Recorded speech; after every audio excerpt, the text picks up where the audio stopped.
Well, as you know, Iran is getting wall-to-wall coverage across the mainstream media here in the U.S. Depending on your political slant, you'll tune into this channel or that channel to hear the echo chamber of confirmation bias, stuff like this. We see these beautiful pictures at night from the decks of these two U.S. Navy vessels in the eastern Mediterranean. I am tempted to quote the great Leonard Cohen, "I'm guided by the beauty of our weapons." What changed last night? I think Donald Trump became president of the United States. All right, so joining us to discuss the beauty of killing, discussing the mainstream media's coverage, this latest dust-up, host of the news with Rick Sanchez. Rick Sanchez. So Rick, I mean, you couldn't help but laugh. Obviously, LOL for real. You've been in this business a long time, and that's exactly what it is, right? It's a business. Does that play into how they cover it? There's a lot of things that play into it, actually. Early 2000s, true story. I get hired by NBC, speaking of Brian Williams. I get hired along with a fellow named Lester Holt. Yes. And he and I, of course, come in together. We're both young guys. He's the African-American dude from Chicago. I'm the Hispanic kid from Miami. Sure. We're both very well-known local anchors. NBC gives us more money than we deserve. So we go to New York, we start working. Suddenly this thing happens with 9/11, and there's this war breaking out, both in Afghanistan and then Iraq. Yeah. And we starting to cover this war, and both he and I start having our little Rick and Lester private meetings in the back of the MSNBC building because we're both extremely uncomfortable with the message that we seem to be getting. We both know Getting from who? That we're Top feeling brass? from the network, because we both know that the whole run-up to the war in Iraq is bull crap, Yeah. right? We know that. You feel it. You probably did too at the time. Yeah. Anybody with any sense at the time knew that there was WMDs, right? It just seemed like bull crap, and the more they said it, the more you could tell. But yet, the message that we were getting, for many reasons, from NBC corporate at the time, owned, of course, by, no, at the time they were being owned by GM, a corporate company that was actually making all this stuff. Pardon me, not GE. Pardon me, I misspoke. Yeah, they make weapons. Yes. What do you think they're going to want us to do? But besides that, the other thing that happened at the time that I think was really interesting, it was the outset or the onset of Fox News. Now, Fox News came in with a message that everything America does is great. And how dare you ever question anything America does, especially if there's a Republican president in the White House. And at the time. At the time. So we had George Bush, so we have Fox News pushing this message that anybody who criticizes anything that the government wants to do as far as a war is concerned is not a patriot. It's un-American. And is un-American.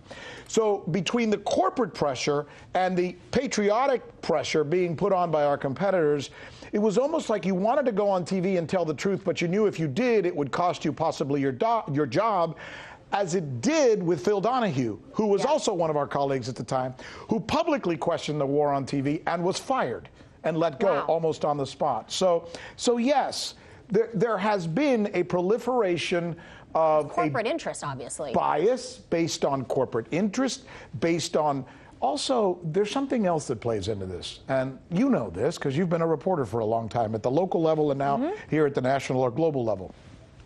As a reporter, you have this thing called adrenaline. And when your assignment editor tells you, you're going to cover a war, you're like, yes, I'm ready. You don't want to cover a dog show. You want to cover a war. Right. So you have a tendency, the adrenaline makes you pump the story up more, and that's where you need the elder, the smart editor who comes and says, listen here, kids, let's not go too far on this. We don't want to start World War III, and they tamp it down. But they don't do that today. I was going to say, that's where we're at now, especially in the sense of having a president who we know openly admits to watching the news 24/7. Yeah. So how does the way the news presents on TV affect our foreign policy? Well, they're influencers. But as we're going to point out tonight, we also have a president who's a marketing guy. So he wants to be loved, and he wants to create a message that makes him loved. So the only thing that can defy the corporate interests, one, the political interests, two, the hawks, like globally Bibi Netanyahu, or domestically like Lindsey Graham, three, or four, the most important one of all, which is the one that you just mentioned, which is the media, is the people. And right now in America, there is no appetite for a war. We're war fatigued, right? Yeah. Warred out. Thank you. Good phraseology is what my professors used to say, WC. So he felt that that pressure was probably greater than the other 4. But wait a minute, Manila, just because it's greater now doesn't mean it may be greater the next time, and that's what we have to be careful about. Right, so him pulling back last night after he got reports that it'll be about 150 guys killed. Right. He decided at the 11th hour, hey, I don't want to do this. I think he really thinks that if I did this, would it improve my standing in America or would it actually diminish? And I think the answer that he got back to himself was, this ain't going to help Donald Trump. Right. This is, you know, pardon me for the vernacular, but this ain't going to help Donald Trump. And he knew, he's a marketing guy. He knows what people want, and that's why he's the best campaigner we've ever had. And it ain't war. But who knows if the next time the Lindsey Grahams or the Pompeos or the Boltons or the corporate guys who are going to make a ton of money on this or the media are able to work him the way they've done it in the past. And we do not have a good reputation about telling truth when it comes to wars. I have a feeling you're going to discuss some of this on your show today at 3 and 5. That's amazing. You know what you are? You're Telepathy. You're like Barnaby Jones, the way you figure this stuff out. Telepathy. Feel you right there, Rick. We got it, exactly. All right, that's what we're going to do in an hour. Coming up. All right, thank you so much, Rick Sanchez. Tune in at 3 and 5 today. Thank you. My pleasure. You're the best. Hey YouTube, thanks for checking out our channel. We hope you enjoyed the video. We have tons of content for you just like this. For more of RT America's one-of-a-kind news and analysis, be sure to subscribe and never stop questioning more.